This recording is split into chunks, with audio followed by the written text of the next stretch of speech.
Juste, je voulais te demander, toi, tu as vécu à Madagascar, tu as fait le tour, vous êtes un citoyen, comment tu vois vraiment les Tunisiens? La vérité des Tunisiens, comment tu les touches?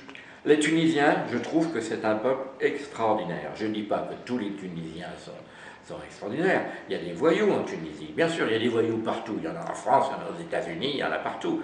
Mais globalement, d'abord, je me sens extrêmement à l'aise en Tunisie et j'ai vécu des expériences fantastiques en Tunisie que je ne vivrais probablement pas dans aucun pays du monde, et en particulier en France. Moi, j'ai voulu retirer de l'argent pendant la période de crise où tous les gabiers étaient, en particulier sur la rue de Paris, avait été détruit, on ne pouvait pas retirer d'argent. J'ai trouvé un gabier qui fonctionnait rue l'avenue Bourguiba, j'ai essayé de retirer de l'argent, j'ai pas pu. Une fille est arrivée, elle a essayé de retirer de l'argent, elle n'a pas pu.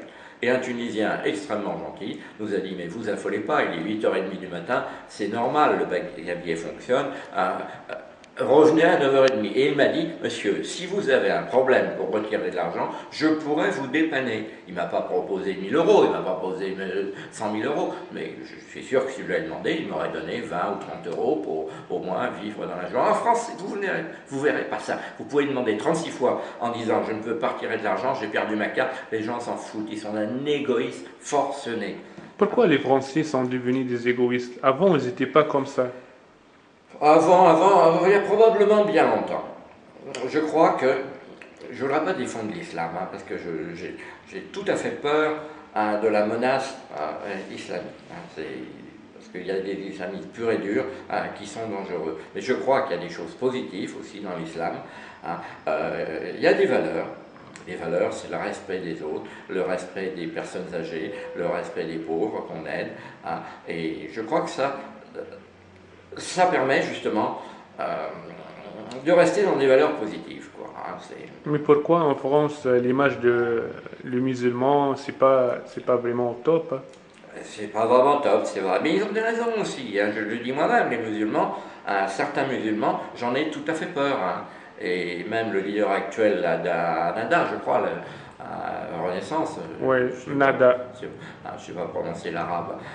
Je pense que c'est quelqu'un dangereux, hein. J'ai discuté avec des amis intellectuels tunisiens qui m'ont dit qu'avant de partir, je ne sais même pas s'il était viré ou s'il est parti, je crois qu'il est parti de lui-même d'ailleurs, c'est quelqu'un qui prônait de jeter de l'acide sur le visage des opposants. C'est pas la démocratie, c'est lamentable ça. Et tu as vécu avec des musulmans, comment tu les vois? Est-ce qu'il y en a des bons, il y en a pas? Comment tu... Il y en a des bons, certainement. La majorité d'ailleurs est bon. Mais je crois que vous devriez vous poser la question, vous interroger sur le rapport au pouvoir.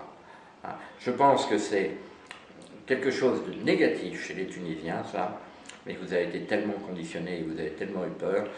L'autorité, on ne se rebelle pas contre l'autorité. Alors qu'en France, on passe autant à se rebeller contre l'autorité, ce qui amène un bordel pas possible, quoi. On ne se rebelle pas contre l'autorité, vous ne pouviez pas vous rebeller contre Ben Ali, et heureusement d'ailleurs, parce que si on se rebelle contre Ben Ali, on savait ce qui se passait, on était en prison, on était torturé, on était même tué. Et avec l'islam, c'est pareil. Il y a des choses qui m'ont choqué. Hein.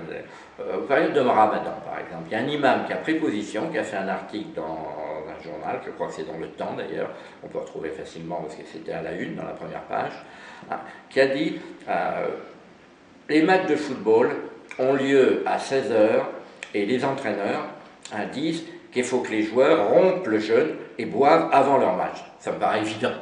Si on court pendant 10 km sans avoir bu depuis le matin, on risque sa peau, on risque d'en mourir. Ouais. Mais personne ne s'est élevé contre cette connerie monumentale.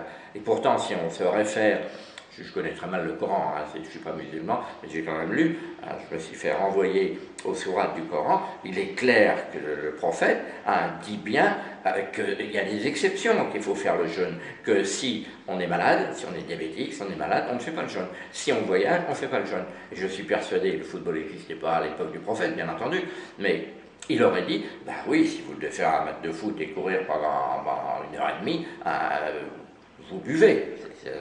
Ça me paraît évident. Mais non, personne n'a osé dire, c'est absurde ce que dit cet imam. Là, tu connais très bien l'islam.